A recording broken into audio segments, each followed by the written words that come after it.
Hi, everyone. This is Crystal Kargis with Addiction Hope, and welcome to our Google Hangout for tonight. We're so glad you could join us. We are going to be having a discussion on addiction to prescription medications and over-the-counter medications as well. And we are so fortunate to have our special guest, Sharon Zimbler. She is a marriage and family therapist and also the executive director of Montecatini Treatment Center here in California. So welcome, Sharon. We're so glad you could join us for our discussion tonight. Well, thank you so much for inviting me too. I really appreciate it. Thank you. So just to get us started, can you just tell us a little bit about yourself and what you do, your role at Montecatini? Sure. So I have been at Montecatini for about 6.5 years now, and I originally started as a program therapist here. Started doing different things, different roles, always still remaining a therapist. And then eventually this past year, actually a little bit over a year, I became the executive director. But one of the things that I was really affected by throughout my time here was just the patients that I was working with. I'd say probably at any time, 75% of our patients had a co-occurring addiction, substance use disorder. And it was so difficult because from my experience, I'm in recovery from both of those disorders myself. And so my own experience told me that I needed to do something different in order to treat the people that I was working with, and just focusing on the eating disorder and not looking at the addiction piece was not going to work. And subsequently, that's what I ended up doing, was just changing my approach. And even though at the time it was a lot of other, eating disorder centers weren't doing that. And then eventually my clinical director and I developed an entire program specifically around treating substance use and eating disorders, because we just saw that people were not getting better. And there was a period of time I was working on my doctorate, and that was my area of focus too. I just was really fascinated at the lack of research, the lack of resources, the lack of treatment. And as a result, so we've really done so much to try to figure out how to treat that effectively, because it's awful when you see people come in and out and just feel more and more defeated. So that's why I'm here today. Well, thanks for sharing. And so Montecatini is a treatment center that addresses co-occurring disorders, right? Correct. And primary is eating disorder, but usually, like I said, it doesn't have to mean that, and I think a lot of people get confused with that, because it doesn't have to mean that your eating disorder behavior is more pronounced or it's more in the forefront. That's not the case. You just have to have an eating disorder and an addiction, because a lot of times we get people here and we end up detoxing them off drugs, alcohol, and that type of thing. Sometimes they feel like their addiction is more of the problem rather than their eating disorder. So Right. And it's interesting because so many of the behaviors can be overlapping sometimes. So exactly.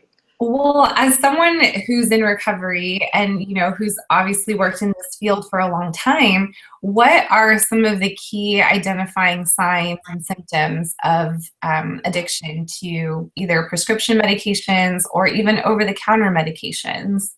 Yeah, and it's interesting because especially with eating disorders, so often people get into their addiction through using prescription drugs, over-the-counter drugs for eating disorder. And I often have people say, well, I don't have a problem with addiction, but yes, I abuse diet pills, or I abuse Adderall or Ritalin, but it's not a problem. I only use it for weight.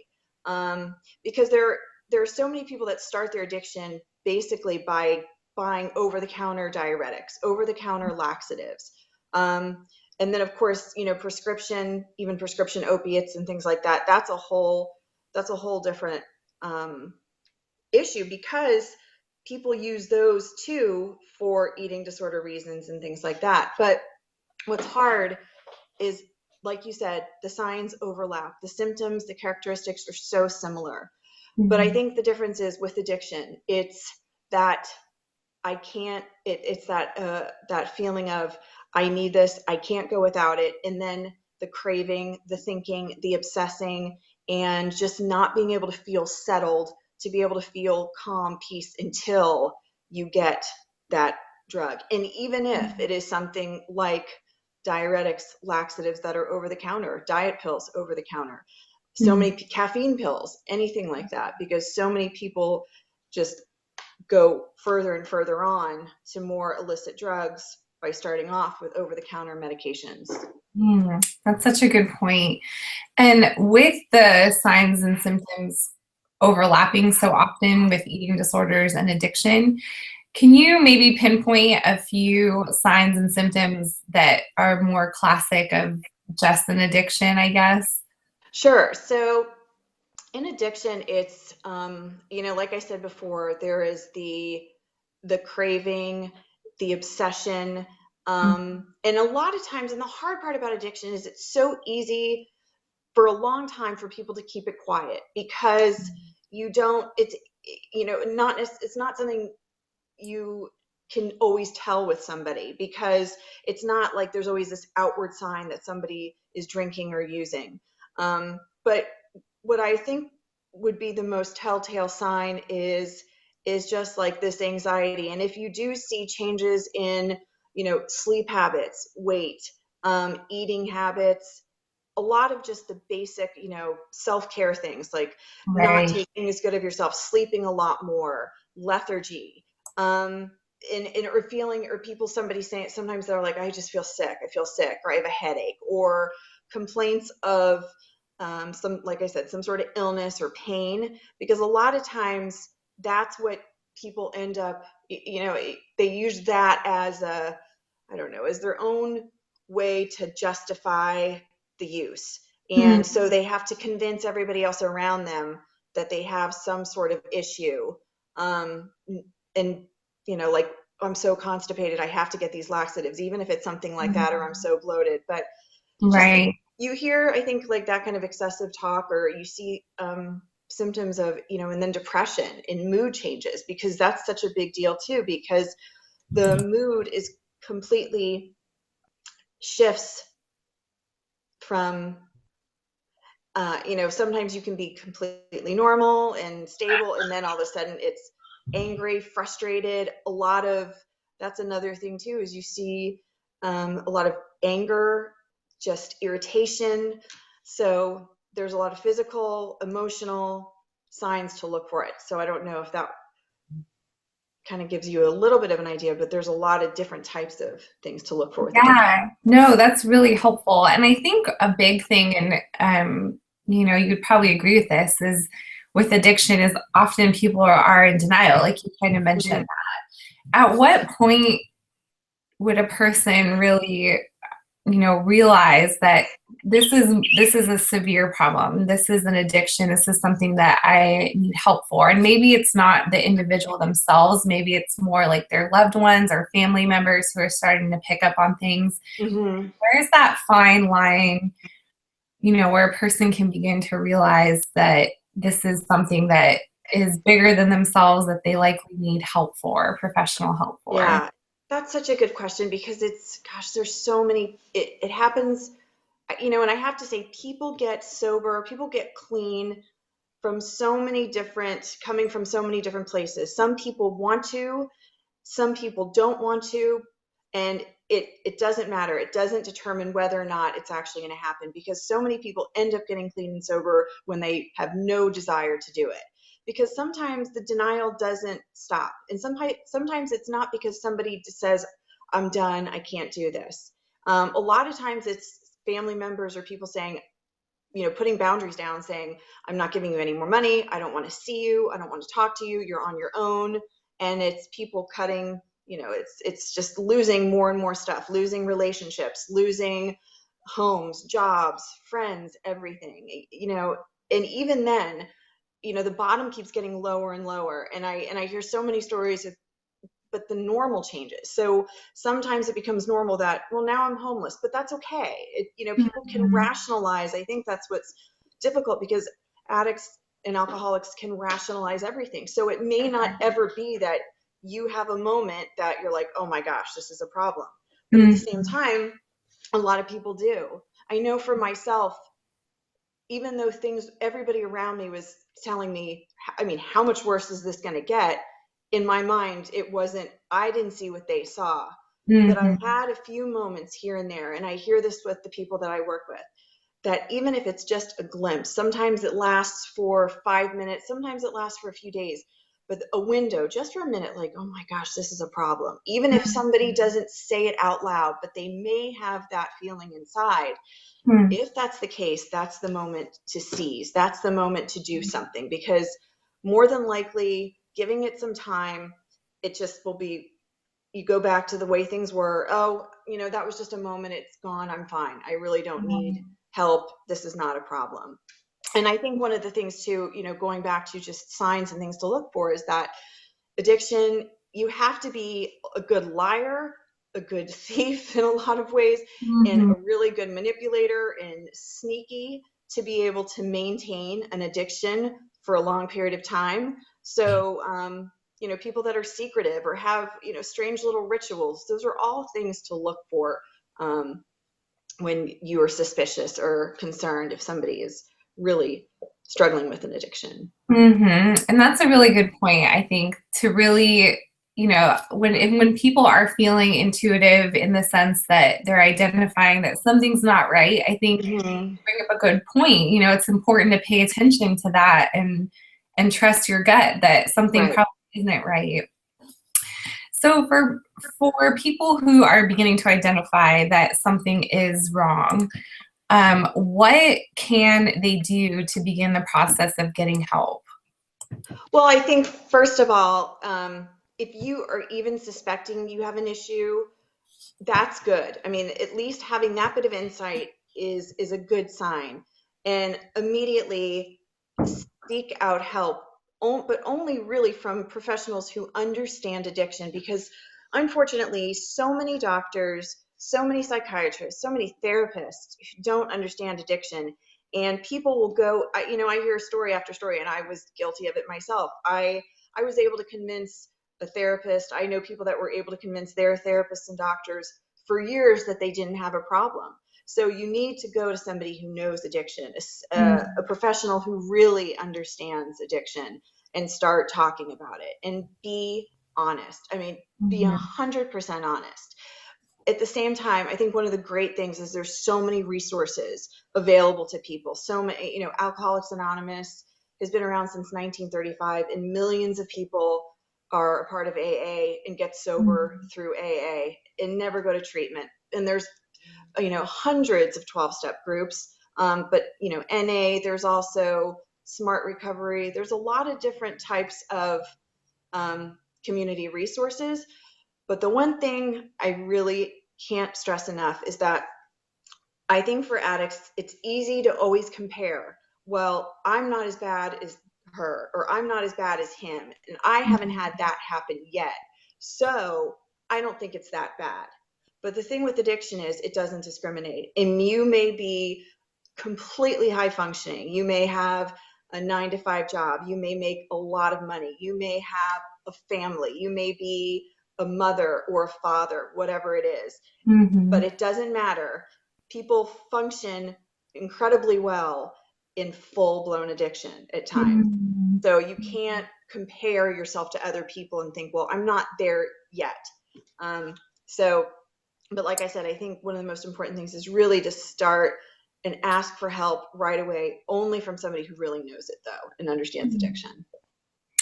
Those are such good points. I really appreciate you sharing that. And I think honesty is such an important aspect of taking that first step forward and really being able to get the help that you need. And I like that you brought up those recovery groups as well, because I think often people don't know where to go or how to find an addiction specialist. But Mm-hmm. like you said, there are so many resources. Mm-hmm. Can you recommend or think of any resources in particular for someone who might be struggling with an addiction to prescription medications or over-the-counter medications? Well, and that's the thing, it's nowadays, because it's all really the same, and there's so many different things, so many different drugs of addiction. Mhm. Most treatment centers that treat any type of addiction, drugs or alcohol, everybody is seeing a huge rise in prescription medication. So that's usually a pretty common thing for people who are going into treatment centers. There's quite a few people that abuse over the counter or, prescription drugs. So it isn't as if that would be necessarily a separate track of a treatment center that you would go to. However, there are 12-step groups that are specific to medications, like, pain pills and things like that. And some people find that to be something they can relate to more than maybe just AA. But even though, to tell you the truth, most people in AA also have some sort of drug addiction as well. But that's, any treatment center really nowadays, everybody is dealing with just the amount of prescription medication abuse. So.